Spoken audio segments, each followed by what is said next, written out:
అబ్రహాము కాలంలో లోతు అనే అబ్రహాము బంధువు ఉన్నాడు. తన సహోదరుడని అబ్రహాము గారు చెప్తారు. ఈ లోతు సొదొమ ప్రాంతంలో కాపురం ఉంటున్నాడట. ఈ సొదొమ ప్రాంతంలో ఉన్న ప్రజలందరూ కూడా చాలా దుర్మార్గులు, దేవునికి వ్యతిరేకంగా జీవించే ప్రజలు.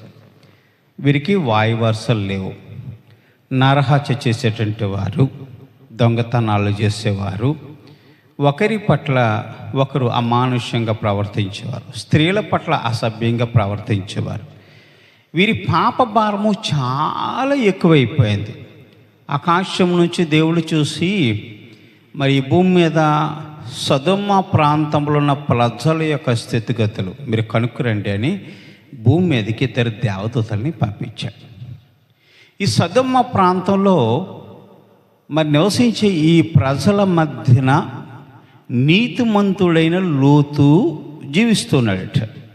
నీతిమంతుడు ఎందుకన్నామంటే అబ్రహాము దేవుని నమ్మిన గనక అది అతనికి నీతికి ఎంచబడ్డది. అబ్రహాము దేవుడు ఇస్సాకులు యాకోబుల దేవుడిని పూజించి స్తుతించి మహిమపరిచేవాడు కాబట్టి లోతు కూడా అబ్రహాము దేవుడిని నమ్మాడు కాబట్టి లోతు కూడా నీతిమంతుడే. ఈ నీతిమంతుడిగా ఉన్న లోతు వారు కామ వికారయుక్తమైన అంటే కామము వికారయుక్తమైన పనులు, కామంతో ఉన్నవాడు ఎంత వికారమైన పనులు చేస్తాడంటే వాడికి వాయువర్షాలు తెలియవు. అక్క లేదు, చెల్లి లేదు, తమ్ముడు లేదు, ఎవరిని పడితే వాళ్ళని చూసి మనసు పాడేసుకుంటూ ఉంటాడు. ఒక జంతువులా ప్రవర్తిస్తాడు, పశుప్రాయుడు. అటువంటి జనాంగం మీరందరూ కూడా కామ వికారయుక్తమైన పనులు చేస్తున్నప్పుడు లోతు మనస్సు నొచ్చుకుందట. నొచ్చుకుని నీతిమంతుడైన లోతు వారందరినీ భరిస్తూ యెహోవా యందు భయభక్తులు కలిగి ఉన్నాడు. నిజానికి ఒక 10 మంది చెడ్డవారు అనుకో, ఆ 10 మంది చెడ్డవారిలో ఒక మంచివాడు వెళ్తే ఈ మంచివాడు కూడా ఆ 10 మంది చెడ్డవారితో సహవాసము చేసి ఇతను కూడా చెడ్డవాడిగా మారిపోతాడు. కానీ లోతు అంతకు భిన్నంగా ఉన్నాడు. ప్రతి క్షణము ప్రతి దినము ముమ్మార్లు దేవునికి ప్రార్థన చేసి దేవుని యందు భయభక్తులు కలిగి ఉన్నవాడు. వాళ్ళందరినీ చూసి తన జీవితాన్ని పాడు చేసుకోలేదు, వాళ్ళందరినీ చూసి తన జీవితాన్ని నరకం వైపు తీసుకెళ్ళలేదు. తన జీవితాన్ని చక్కబెట్టుకోవాలని ప్రతి క్షణము దేవుని పైన ఆధారపడి వారందరికీ ఏదో ఒక రోజున దేవుడు బుద్ధి చెప్తాడు, వారందరినీ మారుస్తారు, వారందరినీ కూడా తీసుకొచ్చి తన సన్నిధిని కూర్చొని పెట్టుకుంటాడని ఒక విశ్వాసముతో ఉన్నవాడు లోతు. సొదొమ ప్రాంతంలో ఉన్న బహు భయంకరమైన నరహంతకుల మధ్యన జీవిస్తున్న సమయంలో దేవుడు పంపించిన 2 దేవదూతలు ఆ సొదొమ గవిని దగ్గరికి వస్తూ ఉన్నారట. ప్రతిరోజు లోతు గారికి ఒక అలవాటు ఉంది, ఏంటంటే ఆ గవిని దగ్గర కూర్చుండటము. కొత్త వారు ఎవరైనా మరి ఆ ప్రాంతానికి వస్తున్నప్పుడు, బాటసార్లు వస్తున్నప్పుడు వారిని ఇంటికి తీసుకుపోయి వారికి భోజనం పెట్టి ఆ రాత్రి ఆశ్రయాన్ని ఇచ్చి మర్నాడు ఉదయాన్నే వారిని బయలుదేరి చేయటం లోతు గారికి ఉన్నట్టు మంచి అలవాటు. లోతు గారికి ఉన్నట్టు ఈ అలవాటుని బట్టి ఈ సొదొమ ఈ గవిని దగ్గరకు వచ్చి కూర్చున్నాడు. దేవుడు పంపించిన 2 దేవదూతలు కూడా అక్కడికి వచ్చారు. వారిని చూసి వెంటనే సాష్టాంగపడ్డాడట. కొంతమందిని చూస్తే మనము దేవుని బిడ్డలని చెప్పవచ్చు, కొంతమందిని చూస్తే వీరు దెయ్యపు బిడ్డలని చెప్తాం. వాళ్ళు చేసే పనులు, వాడి అల్లరి, వాడి మాటలు, వాడి నోటి నుంచి వచ్చే ప్రతి అక్షరాన్ని బట్టి గమనించి, వాడి వస్త్రధారణ ఇవన్నీ గమనించి మనం ఏం చెప్తున్నాడు, దెయ్యానికి సంబంధించిన వాడు, దెయ్యాన్ని వెంబడించేవాడు, అపవిత్రమైన పనులు చేసేటువంటి వాడే మనం చెప్పేయచ్చు. కానీ దేవుని బిడ్డలు ఎలాగుంటారు, వారు ఏం మాట్లాడినా దేవుని సంబంధమైన మాటలే మాట్లాడతారు. మనం ఇంటి దగ్గర కూర్చున్నామంటే వారి గురించి, వీరి గురించి, దాని గురించి, దీని గురించి మాట్లాడతాం. డబ్బు గురించి మాట్లాడతాం, లేకపోతే ఆస్తుల గురించి మాట్లాడతాం, పొరుగువాడి యొక్క పద్ధతుల గురించి, లేకపోతే పొరుగువాడి కుటుంబం గురించి, వారి భార్య భర్తల గురించి, వీళ్ళ అన్నదమ్ముల గురించి, అక్క చెల్లెల గురించి, ఎవరెవరి గురించో మాట్లాడతాం. కానీ మనం ఎక్కడైతే కూర్చుంటామో ఆ ప్రాంతంలో కూర్చున్న బిడ్డల దగ్గర మనం మాట్లాడాల్సిన మాటలు దేవుని సంబంధమైన మాటలు, వాక్య సంబంధమైన మాటలు మాట్లాడుకోవాలి. ఇది దేవుని బిడ్డలకు గుర్తు. ఏది పడితే అది మాట్లాడకూడదు. ఎందుకంటే అలా మాట్లాడితే మనం కూడా వారిలో ఒకరి వంటి వారం అవుతాం. అప్పుడు మనం దేవుని యందు భయభక్తులు కలిగి ఉన్నామని ఎవరు కూడా మనల్ని గమనించరు. మన భయభక్తులు చూసి ఎదుటివాడు తన మనసు మార్చుకుని వాడు కూడా దేవునికి భయపడి దేవుని సన్నిధానంలో దేవుని కృపను పొందుకుంటారు. మన ప్రవర్తన, మన ఆలోచన విధానం అంతా కూడా దేవుని సంబంధమైనది ఉండాలి. ఆ దూతలను చూడగానే లోతు గారికి అనిపించింది, వీరు దేవుని కుమారులు, దేవుని పిల్లలు, దేవుని నమ్మినటువంటి వారు. ఆ దారంట పోతుంటే ఎవరైనా కనిపిస్తామా, మీరు దేవుడిని నమ్ముకున్నారా, మా ఇంటికి రండి, 10 నిమిషాలు కూర్చోండి, కాసిన అన్నం మంచినీళ్ళు తాగండి, లేకపోతే మజ్జిగ తాగండి, టీ తాగండి, లేకపోతే కొంచెం అన్నం తినాలంటే నేను ప్రేమపూర్వకంగా మనం పిలుస్తాం. వారి ప్రవర్తనను బట్టి, లేకపోతే వారి యొక్క నడవడికను బట్టి వారిని చూడగానే అర్థమవుతుంది. కొంతమందిని చూసి ఇంటికి పెట్టడానికి భయం వేస్తారు కదా. అలాగే మనం ఎక్కడ కూర్చున్నప్పటికీ కూడా దేవుని సంబంధమైన మాటలు మనలో ఉండాలి. లోతుగాను చూడగానే వారిద్దరిని గమనించారు, వీరు దేవుని పిల్లలు, దేవుని నమ్ముకున్న వారు, అయితే దేవుని సన్నిధి నుంచి వచ్చినట్టు వారని వారి ఎదురుగా సాష్టాంగపడి నమస్కారం చేశారట. మరి రాత్రి మా ఇంటికి వచ్చి మాతో పాటు కూర్చుని భోజనం చేసి ఈ రాత్రి అంతా మా ఇంట్లో వెళ్ళబుచ్చి ఉదయాన్నే మీ దారిని మీరు వెళ్ళండి అని బ్రతిమాలితే వారు అంటున్నారు, ఈ రాత్రి మేము ఈ ప్రాంతాలన్నీ తిరగాలి, ఈ ప్రాంతంలో ఉన్న మనుషులందరినీ మేము పరిశీలించిన తర్వాత అదేదో మేము గమనించాలి అని అంటే, లేదయ్యా మీరు మా ఇంటికి రండి, మా ఇంటి దగ్గరే ఉండాలని బలవంతాన లోతు గారు ఆ 2 మనుషుల్ని తన ఇంటికి తీసుకుపోయాడు. ఎందుకంటే ఆ ప్రాంతం అంతా కూడా చాలా దుర్మార్గం అనే ప్రాంతం, మనుషులకు విలువ ఇచ్చే ప్రాంతం కాదు. ఒక జంతువుల వలె సాయంత్రం అయ్యేసరికి జంతువుల వలె ప్రవర్తించే ప్రాంతం. కొన్ని ప్రాంతాల్లో మరి రాత్రి అయితే, చీకటైతే ఆ ప్రాంతాలకు వెళ్ళాలంటే మనకు చాలా భయం వేస్తుంది. అదిగో అక్కడే సారా కొట్టుంది, అక్కడంతా జనాలు తాగేసి విచ్చలవిడిగా అలర్లు చేస్తూ ఉంటారు.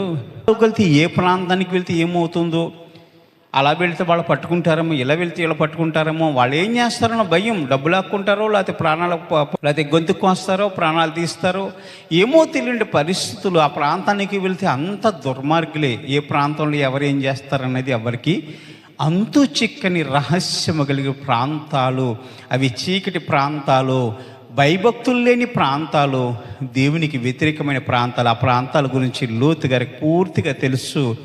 ఈ మనుషులు ఇద్దరు వెళ్తే అక్కడ ఏం చేస్తారన్నో తెలుసు కాబట్టి, అయ్యా ఈ రాత్రి మీరు మా ఇంటి దగ్గర ఉన్న ఉదయాన్నే పోండి, ఉదయాన్నే మీరు మీ దారిని మీరు వెళ్ళవచ్చు అని బ్రతిమాలి తన ఇంటికి తీసుకెళ్ళాడట. లోతు గారిని పిలిచి ఆ గుమ్మంలో నిలబడి అందరూ కూడా దొమ్మిగా వచ్చారని రాయబడేది. ఎలాగొచ్చారు? దొమ్మిగా అందరూ వచ్చారట. చిన్నపిల్లల మొదలుకొని పెద్దవారి వరకు, ముసలివారి వరకు అందరూ కూడా లోతు గారి గుమ్మం దగ్గరకు వచ్చి, మీ ఇంటికి వచ్చిన మనుషులు ఎవరైతే ఉన్నారో వారిని బయటకు తీసుకురా, వారిని మేము కూడాలి అంటున్నారు. ఇది ఎంత దుర్మార్గమైన మాట. ఇది ఎలాగుంటుందంటే, ఒక పురుషుడితో సంభోగము చేయటం, ఒక స్త్రీ వేరొక స్త్రీతో సంభోగము చేయటం. వీరిని ఏమన్నారంటే స్వలింగ సంపర్కులు. వీళ్ళు ఏం చేసి అందరూ వచ్చారు, దొమ్మిగా పడ్డట. వారిని తీసుకురా బయటికి, వారితో కూడాలంటే ఆ వారితో మాట్లాడుతున్నటువంటి లోతు గారిని చూసిన దేవదూతలు బయటకు వచ్చి వెంటనే అతని రెక్క పట్టుకుని లోనకి లాగి తలుపు వేసేశారట. అవునండి, మనము దేవుని యందు భయభక్తులు కలిగి ఉంటే పాపముల నుండి దేవుడు తన రాజ్యం నుండి లాగేసుకుని, పరిశుద్ధతకు లాగేసుకుని, పాపముకి మనకి సంబంధం లేకుండా తలుపులు వేసేస్తాడు.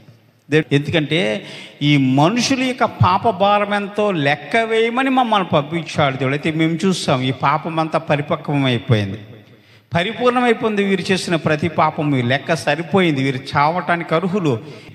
లోతు భార్య కుమార్తెల్ని దేవదూతలే స్వయాన చేతులు పట్టుకు తీసుకొచ్చి ఊరు చివర గవిని దగ్గర వదిలిపెట్టారట. దేవునికి స్తోత్రం. సర్వసాధారణంగా మనుషులు చేయి పట్టుకు తీసుకెళ్ళడం చూస్తాం, కానీ ఇక్కడ దేవదూతలే మనుషులు చేయి పట్టుకుని ప్రమాదం నుంచి తప్పించి తీసుకెళ్ళి ఒక చోట నిలబెట్టడం, వారికి ఎటువంటి హాని కలగకుండా ఉండటం కోసం. యెహోవా యందు భయభక్తులు గల వారి చుట్టూ ఆయన దూత కావలి ఉండి వారిని రక్షించును. నిజంగా భయభక్తులు కలిగి ఉంటే ఎంత భయంకరమైన ప్రమాదంలో నుండైనా సరే దేవుడు రక్షించి చక్కటి నెమ్మది కలిగిన ప్రదేశాల్లో మనం నిలబెట్టగల అసమర్థుడు. ఆకాశం నుంచి అగ్నిగంధకాలు కురిపించబడితే ఒక్కొక్కరి మీద పడుతుంటే సలిచీమలు అగ్నికి పరిగెట్టినట్లుగా పరిగెడుతున్నారు. ఈ మూలకొకడు ఆ మూలకొకడు.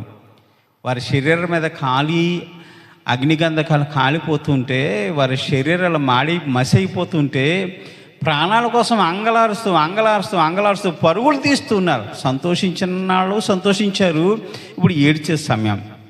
ఒకడు సంతోషించడం కోసము ఎన్నో అకృత్యాలు చేస్తాడు. ఒకడు సంతోషంగా బ్రతకడం కోసం పొరుగు వాడిని పాడు చేస్తాడు, అక్రమ సంపాదన సంపాదిస్తాడు, అధికారాన్ని కోరుకుంటాడు, అధికారంతో బ్రతకాలని అనుకుంటాడు. పొరుగువాడి జీవితాన్ని నాశనం చేశానని నేను బ్రతకాలి, సుఖంగా సంతోషంగా ఉండాలనుకున్న ప్రతివాడు కూడా కొన్ని రోజులు సంతోషిస్తాడు, తర్వాత వాడి నిత్య నరకాన్ని చూస్తాడు. ఇంకా పరుగులు పెడుతున్నారట, వాళ్ళని రక్షించేటువంటి వారు ఎవరు లేరు. వారి శరీరం మీద పడిన అగ్నిగంధకాలు వారిని దహించేస్తుంటే వారి శరీరం కాలి బొబ్బలెక్కి వారు ఆ మంటల్లో పడి మాడి మసైపోతూ వారు ఆర్తనాదాలు చేస్తుంటే వారి ఆర్తనాదాలు ఆకాశం అంచు తట్టుకు అవి చేరాయట. పొగ ఆకాశం మట్టుకు చేరిందట. ఎంత భయంకరంగా దేవుడు వారిని శిక్షించాడంటే, కామ వికారయుక్తమైన పనులు చేసే ప్రతి వాడిని కూడా దేవుడు ఇలాగ శిక్షిస్తాడు. పొరుగువాని భార్యను ఆశించేటువంటి వాడిని, పొరుగు స్త్రీల కోసము ఆశపడేటువంటి వాడిని, గుర్రము సకిలించినట్లుగా పొరుగువాని భార్య కొరకు సకిలించేటువంటి వాడిని, వ్యభిచార క్రియలలో పాలిభాగస్తులు చేయటం కోసం వంచి స్త్రీలను మోసపుచ్చేటువంటి వారిని, అమాయకుల్ని వేధించేటువంటి వారిని, ఎవరైతే ఉంటారో పురుషుడితో సంయోగం చేసేటువంటి వాడిని, స్త్రీతో సంయోగం చేసేటువంటి వారిని, వీరందరికీ కూడా దేవుడు నిత్యాగ్ని దండనకు అప్పచెప్పబోతున్నాడు. ఎవ్వరు కూడా వారిని రక్షించలేరు, ఎవ్వరు కూడా వారిని బాగుపరచలేరు. ఎందుకంటే ఆ యెహోవా మహా ఉగ్రత నుంచి తప్పించగలిగిన వాడెవడు? భూమి మీద ఎవడైనా ఉన్నాడా? యెహోవా ఉగ్రత నుంచి తప్పించగల శక్తిమంతుడు ఎవడైనా ఉన్నాడా భూమి మీద? ఎవడూ లేడు. కానీ దేవుడు ఒక మాట ఇస్తున్నాడు, మీరు గనక మీ మనస్సు తిప్పుకుని మీ తప్పులు ఒప్పుకుని నా తట్టు తిరిగితే నేను మీ తట్టు తిరుగుతాను. అందుకు నా ప్రియకుమారుడైన యేసును మీకు సహాయముగా ఇస్తాను. ఎంత ఘోర పాపనైనా నేను క్షమిస్తాను, ఎన్ని అకృత్యాలు చేసినా నేను క్షమిస్తాను. దయచేసి మీరందరూ నా తట్టు తిరగండి. నా కుమారుని అందు విశ్వాసం ఇచ్చిన ప్రతివాడు నశింపక నిత్యజీవం పొందటానికి మీ అన్వాతి దేవుడు తన ప్రియకుమారుని యేసు ప్రభుని మనందరికీ కూడా అప్పచెప్పాడు. ఆయన మాత్రమే మన పాపములు క్షమించగలిగిన వాడు. ఎంత ఘోర పాపము చేసినా, ఎన్ని దుర్మార్గాలు చేసినా ప్రతి ఒక్క పాపిని కూడా క్షమించి చక్కగా తన రెక్కల చాటును మరుగుపరుచుకుని ఆ శిక్ష ఆయన భరించి మనందరినీ కూడా నిత్యాగ్ని దండను నుంచి తప్పించడానికి దేవుడైన యేసు ప్రభువారు సిద్ధంగా ఉన్నాడు. దేవునికి స్తోత్రం. మనము నరకం నుంచి తప్పించుకోవాలంటే ఆయన యందు విశ్వాసం ఉంచాలి. ఆయన యందు విశ్వాసం ఉంచిన ప్రతివాడు కూడా నిత్య జీవమును పొందుతాడు. నిత్య జీవం అంటే పరలోక రాజ్యాన్ని పొందుతాడు. ఆ జీవములో ప్రవేశించాలంటే మనం దేవుని యందు విశ్వాసం ఉంచాలి. ఎంత దుర్మార్గుడిగా జీవించినప్పటికీ కూడా నా యేసు నా రక్షకుడు, నన్ను రక్షించేవాడని నమ్మితే తండ్రి దూత అయినటువంటి కుమారుడు మనందరి కోసం కూడా రక్షణ కంచి కావల వేసి ఆయన యందు భయభక్తులు ఉంటే కనుక మనందరినీ కూడా సదాకాలం తన కృపలో బలపరుస్తాడు. దేవునికి